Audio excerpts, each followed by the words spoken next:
4 PM news network में दोस्तों आपका स्वागत है। मैं हूं आपके साथ राशिद ज़हीर। पहलगाम के बारे में जो कार्रवाई करनी चाहिए वो हो रही है या नहीं।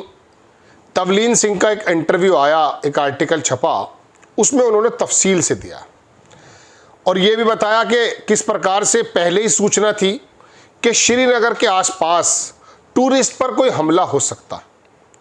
इसके मद्देनज़र फोर्सेस ने, एजेंसीज ने कुछ कार्रवाइयाँ की भी थीं, लेकिन वो बजाय श्रीनगर के पहलगाम में हो गया। अब पहलगाम का जो असर है, उस पर जो कमियां हैं, उसको कैसे दूर किया जाए। कश्मीर में चल रही होंगी गतिविधियां, लेकिन बंगाल में भी चलने लगी हैं। बंगाल में एक ज़माने से ममता बनर्जी की सरकार को किस प्रकार से पंगु कर दिया जाए, किस प्रकार से अपने हाथों में ले लिया जाए, ये कोशिशें चल रही हैं। लोकतंत्र के एतबार से भी चल रही हैं और प्रशासनिक स्तर पर भी जो हो सकता है, शासनिक स्तर पर भी जो हो सकता है, उसके अंदर भी यके बाद दीगरे मशवरा चलता रहता है। कभी कोई कहता राज्यपाल का शासन लग जाएगा, राष्ट्रपति का शासन लग जाएगा। मुर्शिदाबाद में वो दंगा हुआ, इस तरह के दंगे संभल में भी हुए, दुनिया भर में हो रहे हैं। दुनिया भर इन द सेंस देश के कई जगह हो रहे हैं, लेकिन बंगाल पे बड़ी आंखें इसलिए हो जाती हैं क्योंकि वहाँ पर बीजेपी की सरकार बन नहीं पाई। राज्यपाल किस प्रकार से काम कर रहे हैं आप जानते हैं। एक नई सजेशन अमित शाह के गृह मंत्रालय को वहाँ के राज्यपाल ने दिया है और उसमें कहा कि ठीक है, राष्ट्रपति शासन ना हो, लेकिन संविधान के फला क्लॉज के मुताबिक यहाँ की जो पुलिस है उसको अपने कंट्रोल में कर लिया जाए, पंगु बना दिया जाए ममता बनर्जी की सरकार को। मैं आपको बताने के हाजिर हुआ दोस्तों। बात यह है कि मुर्शिदाबाद का जो दंगा या छोटा मोटा जो भी कुछ था, 2 या 4 लोग उसमें मरे,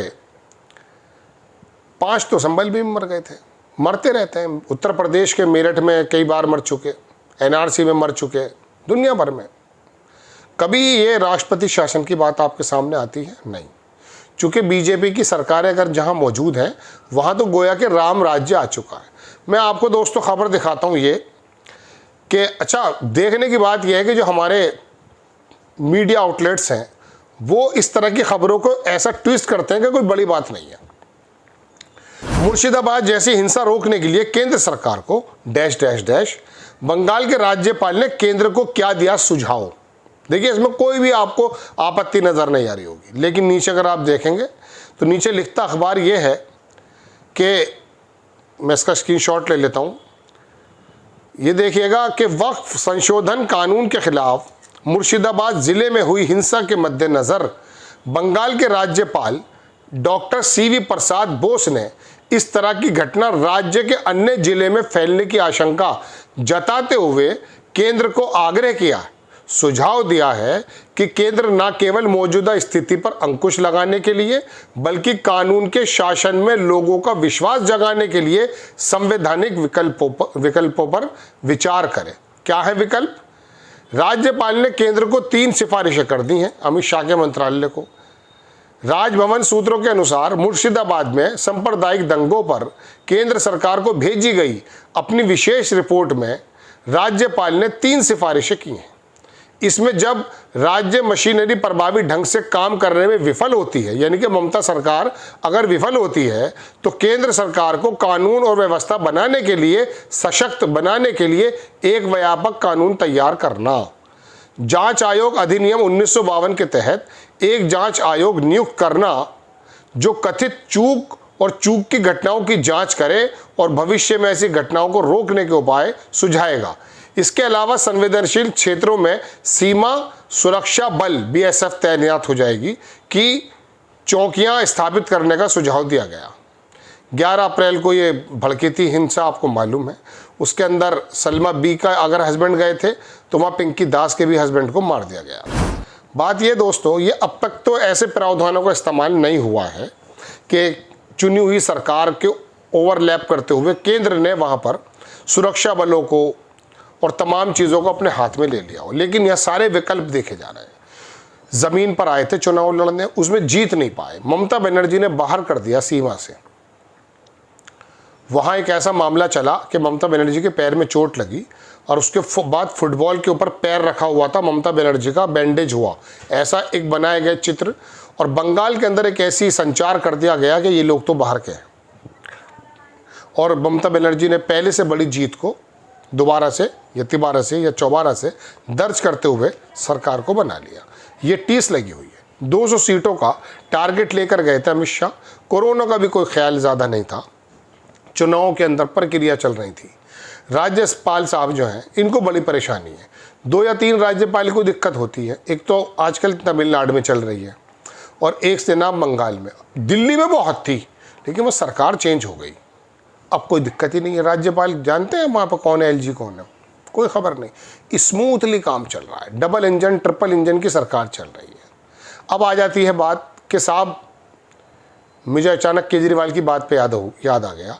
आजकल जो चल रही है बहस, हमारे धनखड़ साहब भी हैं और तमाम लोग कह रहे हैं कि साहब चुनी हुई सरकार जो कानून बना देती है उस पर सुप्रीम कोर्ट क्या कर रहा है, ये बात आ रही है ना। मुझे केजरीवाल की बात पे याद है, चुनी हुई सरकार ने कानून बनाया था, सुप्रीम कोर्ट ने पक्ष में भी दिया था, लेकिन केंद्र से जाकर के कानून बना करके नया उसको ओवरलैप कर दिया गया। तो ये जो सुप्रीम कोर्ट के बारे में आवाज़ उठाते हैं निशिकांत दुबे टाइप लोग, इनको समझ लेना चाहिए कि चुनी हुई सरकार का जो आप बता रहे थे कि हमने कानून बना दिया, ये मुझे याद आ रही है राज्यपाल, इसी तमाम ये लड़ाइयाँ चल रही हैं, राज्यपाल, सुप्रीम कोर्ट और चुनी हुई सरकारें, इसके अंदर इनके गोल पोस्ट बदलते रहते हैं। बंगाल के जब गवर्नर थे धनखड़ साहब, उनका ख्याल कुछ और होता था।